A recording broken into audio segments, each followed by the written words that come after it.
हम नए घर में शिफ्ट हुए हैं, वहाँ पे वाईफाई कनेक्शन भी नहीं था, जिस शेयर कर रही हूँ अपने होम टूर की वीडियो। यहाँ पे 2 स्विमिंग पूल हैं, एक बच्चों के लिए है और एक बड़ों के लिए है। तो यहाँ ना बच्चे बोर हो सकते हैं और ना ही बड़े।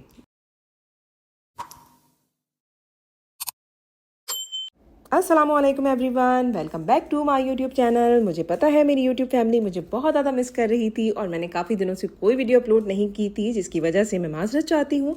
असल में मेरी शिफ्टिंग चल रही थी और शिफ्टिंग के सिलसिले में मैं बहुत ज़्यादा मसरूफ़ थी। और जहाँ पे हम नए घर में शिफ्ट हुए हैं, वहाँ पे वाईफाई कनेक्शन भी नहीं था, जिसकी वजह से कोई वीडियो अपलोड नहीं हो सकी। बहरहाल आज मैं आपके साथ शेयर कर रही हूँ अपने होम टूर की वीडियो। ये है मेरा ओल्ड हाउस, यानी कि मेरा पुराना घर, जो कि अक्सर आपने मेरी वीडियो में देखा होगा, लेकिन कभी भी आपने इसका डिटेल टूर नहीं किया था। तो मैंने सोचा क्यों ना जाते जाते आपको इसका डिटेल टूर करा दूं। ये है जनाब मेरा लिविंग रूम और डाइनिंग एरिया। हम लोगों ने इसकी थीम बेज, ऑफ वाइट और कॉपर कलर की रखी है। जैसा कि आपको नज़र आ रहा है इस वीडियो में कि सारी चीज़ें गोल्ड और कॉपर के शेड्स पे हैं। और जो यहाँ का फर्नीचर है और यहाँ के जो कारपेट वगैरह हैं वो हमने बेज और ऑफ वाइट थीम पे रखे हैं। क्योंकि इस घर का इंटीरियर भी ऑफ वाइट और बेज है, इसी वजह से हमने अपनी डेकोरेशन भी इसी के अकॉर्डिंग की थी। इस घर को मैंने और मेरे हस्बैंड ने बड़े ही मान और बड़ी ही चाह से सजाया था, लेकिन जाहिर सी बात है हम जब यूएई में रहते हैं, एक्सपर्ट्स होते हैं, तो यहाँ पे पीआर नहीं मिलती। इस वजह से हमें रेंटल अपार्टमेंट्स में रहना पड़ता है और 5 या 6 साल से ज़्यादा कोई रेंटल अपार्टमेंट नहीं रह सकता। 5 से 6 साल के बाद आपको अपना अपार्टमेंट चेंज ही करना पड़ता है। अब जाहिर है नए घर की तरफ जाएंगे तो वहाँ का इंटीरियर देखेंगे कैसा होगा, तो डेकोरेशन भी उसी के अकॉर्डिंग होगी। बहरहाल ये मैं डेकोरेशन आपको अपनी शो कर रही हूँ, उम्मीद करती हूँ आप लोगों को पसंद आएगी। ये है हमारा गेस्ट वॉशरूम या पाउडर रूम आप इसको कह सकते हैं, छोटा सा है ये।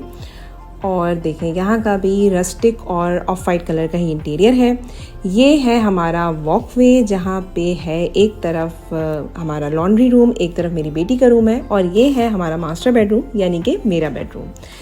इसको भी मैंने वाइट कलर की थीम पे ही रखा है। बेसिकली वाइट कलर की थीम मुझे भी बहुत अच्छी लगती है, इस वजह से मेरी यही कोशिश होती है कि मेरे घर में जो भी फर्नीचर हो वो वाइट और ऑफ वाइट कलर का ही हो।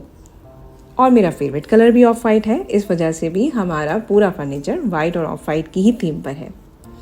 ये है हमारे मास्टर बेडरूम का वॉशरूम। ये काफ़ी स्पेशियस वॉशरूम है और यहाँ पे बाथटब भी है, लेकिन हाँ ये थोड़ा ओल्ड स्टाइल का बना हुआ है। यहाँ के वॉशरूम थोड़े ओल्ड स्टाइल के बने हैं क्योंकि 10 साल पुरानी बिल्डिंग है। ये है मेरी छोटी सी प्यारी सी बैल्कनी, जिसको मैंने थोड़ा कलरफुल से डेकोरेट किया हुआ है, बिल्कुल पूरे घर की थीम से हट के, क्योंकि जाहिर है यहाँ धूप बहुत ज़्यादा होती है और अगर आप लाइट कलर्स की चीज़ें रखते हैं अपनी बैल्कनी में तो उनका कलर फेड हो जाता है। वैसे तो डार्क कलर्स भी फेड हो जाते हैं, लेकिन डार्क कलर्स थोड़े चल जाते हैं गर्म मौसम में। ये है मेरी बेटी का रूम और ये भी काफ़ी स्पेशियस रूम है और यहाँ का व्यू बहुत प्यारा है क्योंकि इसकी पूरी एक वॉल ग्लास की है, जिसकी वजह से बहुत ही खूबसूरत व्यू आता है। असल में इस घर की जो लोकेशन है वो बहुत अच्छी है और इसकी जो ग्लास विंडोज़ हैं उसकी वजह से बहुत ही खूबसूरत व्यू आपको देखने को मिलता है और सामने आपको बुर्ज खलीफा भी नज़र आता है। अभी थोड़ी ह्यूमिडिटी है जिसकी वजह से बुर्ज खलीफा का व्यू नहीं नज़र आ रहा। ये है मेरा प्यारा सा किचन। यहाँ का किचन भी काफ़ी स्पेशियस है। पूरा ओवरऑल जो घर है उसको बहुत ही खूबसूरती से बनाया गया है और काफ़ी बड़े उसमें रूम्स भी निकाले गए हैं और किचन को भी उन्होंने काफ़ी स्पेशियस बनाया है। बहुत सारे यहाँ पे स्टोरेज के लिए कैबिनेट्स भी हैं, तो मेरा तो पूरा सामान यहाँ पे अच्छे से आ गया था। अब जिस नए घर में हम लोग जा रहे हैं वहाँ का किचन भी बड़ा है, लेकिन वहाँ पे स्टोरेज के लिए जगह थोड़ी कम है। अब मैं आपको ज़रा अपना हॉल रात के टाइम दिखा दूँ। रात के टाइम भी बहुत अच्छा लगता है यहाँ से व्यू, क्योंकि हमारी जो विंडोज़ हैं वो बहुत ह्यूज है और वहाँ से बुर्ज खलीफा का बहुत ही प्यारा व्यू नज़र आता है और दुबई की पूरी स्काई लाइन नज़र आती है।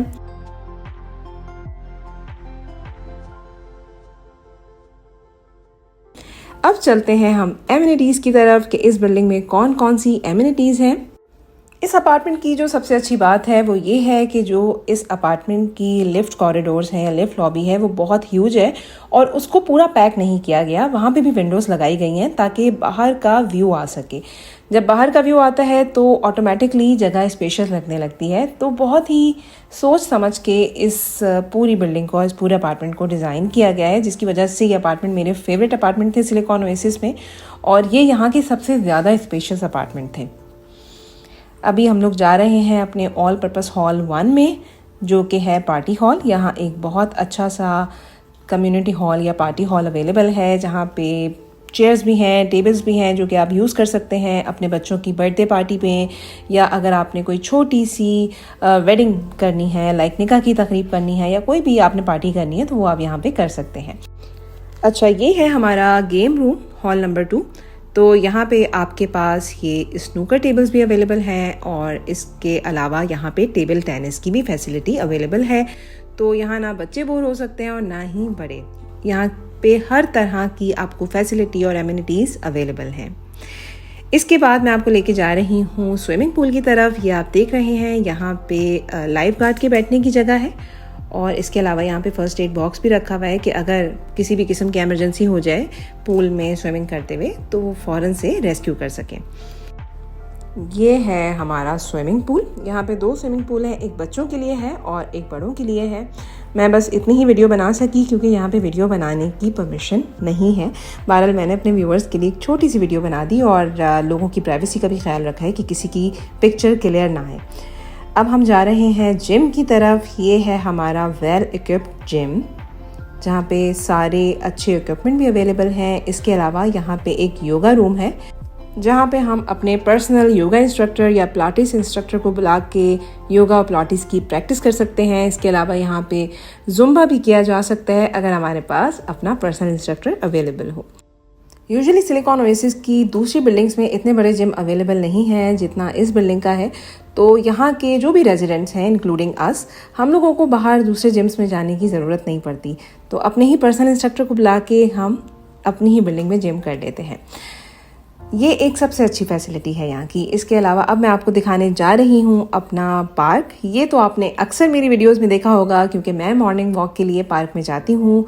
ये यहाँ की सबसे अच्छी फैसिलिटी है। जाहिर है सुबह की जो वॉक होती है वो हम जब ग्रीनरी के पास करते हैं तो हमें बहुत अच्छा लगता है, बहुत ही रिलैक्सिंग फील होता है। इसके अलावा शाम में भी अक्सर मैं अपनी बेटी के साथ, अपने हस्बैंड के साथ यहाँ जाके चाय एंजॉय करती हूँ। हम लोग बातें करते हैं और मेरी बेटी जो है झूलों पे खेलने चली जाती हैं। कभी अपनी फ्रेंड्स के साथ वो फुटबॉल कोर्ट के अंदर फुटबॉल खेलती हैं या फिर बैडमिंटन खेलती हैं। तो यहाँ फुटबॉल कोर्ट भी है, वहाँ बच्चे अक्सर फुटबॉल खेल रहे होते हैं, वॉलीबॉल खेल रहे होते हैं, बैडमिंटन एंजॉय कर रहे होते हैं। इसके अलावा यहाँ इतनी ग्रीनरी है तो यहाँ पे रिलैक्स भी किया जा सकता है और यहाँ पे वॉक और जॉगिंग भी की जा सकती है। तो ये बहुत ही अच्छी जगह है और सबसे अच्छी फैसिलिटी जो है 7 टावर्स की वो ये पार्क है। अच्छा, इस पार्क के अराउंड आपको काफ़ी सारी शॉप्स मिलेंगी, बैंक्स मिलेंगे, सैलून मिलेंगे। इसके अलावा बहुत सारे यहाँ पे रेस्टोरेंट्स भी हैं, सुपरमार्केट्स हैं। सारी फैसिलिटीज़ इन 7 बिल्डिंग्स के नीचे अवेलेबल है। ये पूरी एक ज़बरदस्त किस्म की कम्युनिटी है। गेटेड कम्युनिटी नहीं है लेकिन ये पूरी 7 टावर्स की, 7 बिल्डिंग्स की बहुत ही अच्छी कम्युनिटी है, जहाँ पे आपको रेस्टोरेंट से लेके सुपरमार्केट, फार्मेसी, सैलून, बैंक, सारी चीज़ें मिल जाएंगी। तो इस वजह से यहाँ हमारा बहुत अच्छी तरह से दिल लग गया था क्योंकि जो हमारा नेबरहुड था वो बहुत ज़्यादा लाइवली था। और जैसा कि आप देख सकते हैं यहाँ पे आपको एयर होस्टेस भी नज़र आ रही है। बेसिकली यहाँ पे एमिरेट्स का स्टाफ रहता है, तो एमिरेट्स की स्टाफ की वजह से भी काफ़ी रौनक रहती है क्योंकि वो सुबह शाम दोपहर हर टाइम उनकी वैन्स आती रहती हैं और वो लोग अपनी ड्यूटी पे जा रहे होते हैं। ये है जनाब बच्चों का प्लेइंग एरिया और ये आप देख सकते हैं पूरा कंप्लीट लुक पार्क में से इन 7 टावर्स का। ये सारी बिल्डिंग्स जो हैं वो 25th फ्लोर तक ऊंची हैं। यहाँ पे 1 to 5 तक टावर्स एक जैसे हैं और 2 टावर्स यानी कि 6 और 7 डिफरेंट हैं। 6 और 7 टावर्स जो हैं वो आउटसाइडर्स के लिए हैं, फैमिलीज़ के लिए हैं। बाकी 1 से लेके 5 तक जो टावर्स हैं वो एमिरेट्स एयरलाइन के क्रू के लिए हैं। ये है हमारा फुटबॉल कोर्ट जो कि इस पार्क के अंदर है और काफ़ी स्पेशियस है ये भी।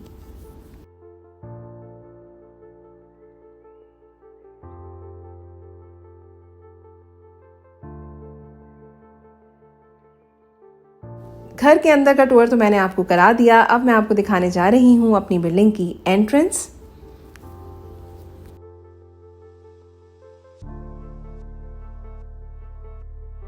अब मैं एंटर हो रही हूँ अपनी बिल्डिंग में, यानी कि अपने 7 टावर में।